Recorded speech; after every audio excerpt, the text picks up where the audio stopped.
Moskvadagi hamyurtlarimiz diqqatiga 4 va 6 o'rindiqli avtomobillarda Qozog'istonga borib kelishni xohlovchilar bo'lsa, ekrandagi telefon raqamlariga qo'ng'iroq qiling. Xizmatingizda ko'p yillik tajribaga ega bo'lgan haydovchilar bo'lib, ular sizni Moskvadan Qozog'istonga olib kelishi mumkin. Eslatib o'tamiz, avtomobillar barcha qulayliklarga ega.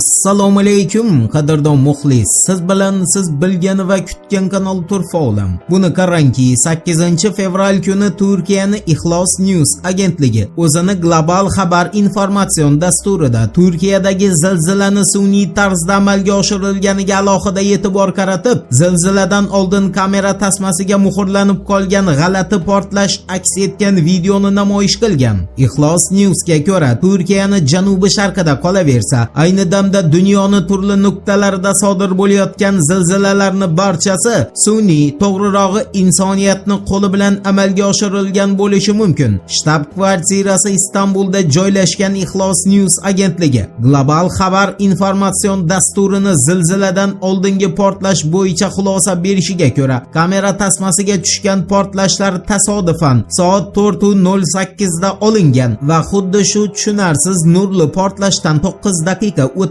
aniq soatlarda 4:17 da Turkiyada dahshatli zilzilalar boshlangan. Ixlos News agentligi hukumat ma'muriyatini bu ishni shunday qoldirmaslikka va imkon qadar tezroq ish ochishga chaqirgan.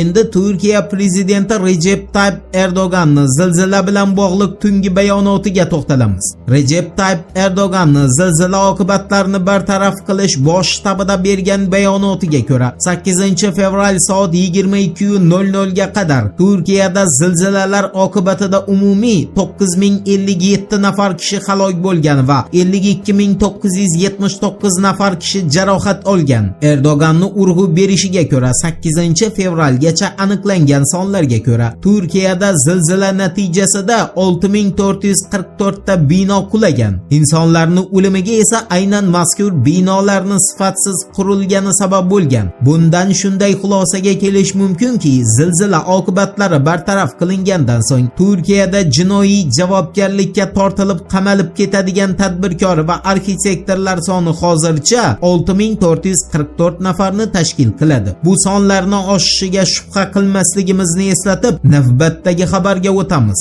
Turkiya favqulodda vaziyatlar boshqarmasi AFADning 8-fevral tungi axborotiga ko'ra, hozirda zilziladan aziyat chekkan 70818 oila maxsus chodirlarga barcha qulayliklar yaratilgan holda joylangan. Sifatsiz qurilgan binolar ostida qolganlarni izlashga esa 8-fevral tungi holat bo'yicha 96670 nafar kishi jalb qilingan. Shuningdek, qidiruv va qutqaruv ishlarida 122 ta samolyot, 5434 ta yuk avtomobili va 10 ta kema ishtirok etmoqda. Turkiya favqulodda vaziyatlar boshqarmasi AFADga ko'ra, zilzila sodir bo'lgan hududlarga 8-fevral 22:00 gacha 300 ming adyol, 123395 ta kravat yuborilgan.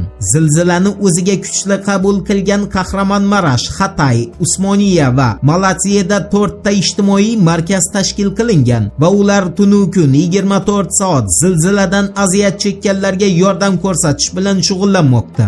Endi shu yerda bir savol tug'iladi. Zilzila faqat Turkiyada emas, balki Suriyada ham ayanchli oqibatlar qoldirdi. Suriyaga kim yordam bermoqda? Ular yakkalanib qoldimi yoki tashlab qo'yildimi? Javob beramiz, yo'q. Suriyaga Amerika Qo'shma Shtatlaridan boshqa, shu so'zni urg'u berib takrorlaymiz, Amerika Qo'shma Shtatlaridan boshqa yerdagi barcha davlat yashin tezligida yordam ko'rsatmoqda. Amerika Qo'shma Shtatlari esa 8-fevral kuni rasman Suriyaga u yerda Putinning odami Bashar Asad o'tirgani uchun yordam qo'lini cho'zmasligini ma'lum qildi. Bu haqda bayonot bergan Amerika Qo'shma Shtatlari davlat kotibi Antony Blinkenning bildirishiga ko'ra, nima emish? Washington bunday sharoitda Suriyaga yordam beradi, ammo Bashar Asad boshqaruvidagi yerlarga emas. Amerika Qo'shma Shtatlari Suriyani qonga botirib, uni neftini to'g'ridan-to'g'ri o'zlashtirib sotayotganda diqqat qiling. Bu Bashar Asadning rejimi demagandi. Bilmaganlar va unutganlar uchun eslatma. Amerika Qo'shma Shtatlari hozir ham Suriyaning eng yirik neft konlari kuchlariga qurol bilan egalik qiladi. Oq uyni qora minbaridan Suriyaga yordam berishdan bosh tortishni e'lon qilishi esa oqpadar o'g'ilni menga endi bemor ota-ona kerakmas qabilidagi iblislarcha harakatini takrorlash bo'ldi bizningcha. Agar hozir Suriyada qandaydir urush ketayotgan bo'lsa, Qo'shma Shtatlar buni dunyo biladi. Bu yerga bir soatning ichida milliardlab dollarlar sarflardi. Mayli, senga ham qo'ygan kun bordir. Voqealar rivojini birgalikda kuzatamiz. Turfolim bilan qoling, siz kutgan kerakli ma'lumotlar hali oldinda.